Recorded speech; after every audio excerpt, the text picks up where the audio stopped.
समर्थ, मी रेणुका निसर्ग आणि नारी या चॅनलमध्ये आपल्या सर्वांचे स्वागत करते। माघ महिन्यातील शुक्ल पक्षातील एकादशी तिथीला जी एकादशी येते ती जया एकादशी म्हणून ओळखली जाते। जया एकादशीचे स्वतःचे महत्त्व आहे। धार्मिक मान्यतेनुसार या दिवशी भगवान विष्णूची पूजा विधीपूर्वक केली जाते, यासोबतच उपवास केला जातो। तर आज आपण या व्हिडिओत जया एकादशीचे महात्म्य व व्रतकथा जाणून घेणार आहोत। पौराणिक कथेनुसार असे मानले जाते की एकेकाळी स्वर्गातील नंदनवनात एका कार्यक्रमाचे आयोजन करण्यात आले होते। कार्यक्रमाला स्वर्गातील सर्व देवी देवता ऋषीमुनी उपस्थित होते। कार्यक्रमात गंधर्व व गंधर्व कन्या नृत्य व गायन करत होत्या। गंधर्वाच्या गटातील एक नृत्यांगना पुष्पवती हिची दृष्टी माल्यवान याच्यावर पडली आणि ती त्यांच्या सौंदर्याने मोहित झाली। मंत्रमुग्ध झाल्यानंतर पुष्पवती नृत्यात विचलित होऊ लागली आणि माल्यवानही विसंगत गाऊ लागला। माल्यवानचे हे विसंगत गाणे ऐकून सर्व देवी देवता संतप्त झाले आणि त्यांनी माल्यवान व पुष्पवती यांना स्वर्गातून हकलून दिले। त्यानंतर त्यांनी दोन्ही गंधर्वांना शाप दिला। इंद्रदेवाच्या शापामुळे दोन्ही पिशाच योनीत जीवन जगू लागले। धार्मिक मान्यतेनुसार शतकानुशतके माल्यवान आणि पुष्पवती यांनी माघ महिन्याच्या एकादशीला काही खाल्ले नाही। त्या दिवशी त्यांनी रात्री जागरण करून श्रीहरीचे स्मरण केले। त्या दोघांची भक्ती आणि निष्ठा पाहून भगवान विष्णू प्रसन्न झाले आणि त्यांनी दोन्ही गंधर्वांना पिशाच योनीतून मुक्त केले।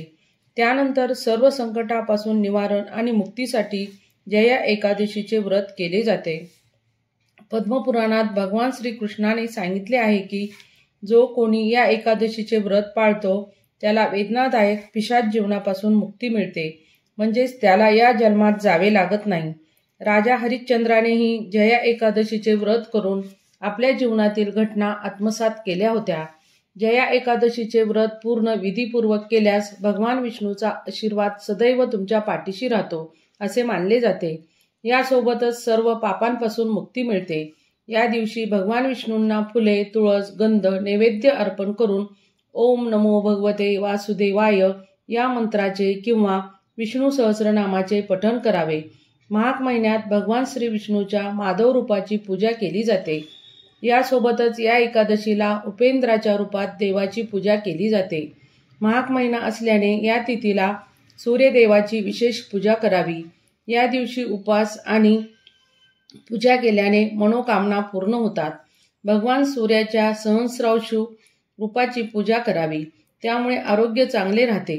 खगोलशास्त्रीय दृष्टिकोनातून पाहिले तर माघ महिन्यात सूर्याचा प्रकाश पृथ्वीच्या उत्तर गोलार्धात बराच काळ राहतो, म्हणूनच या दिवसात सूर्यपूजेला महत्त्व आहे। या दिवशी भगवान विष्णूंना किंवा भगवान श्रीकृष्णांना शक्य असतील तितकी तुळशीपत्र भगवान विष्णूंची नावे घेऊन अर्पण करावीत। माहिती आवडली असेल तर चॅनलला लाईक, शेअर व सबस्क्राईब करण्यास विसरू नका। धन्यवाद।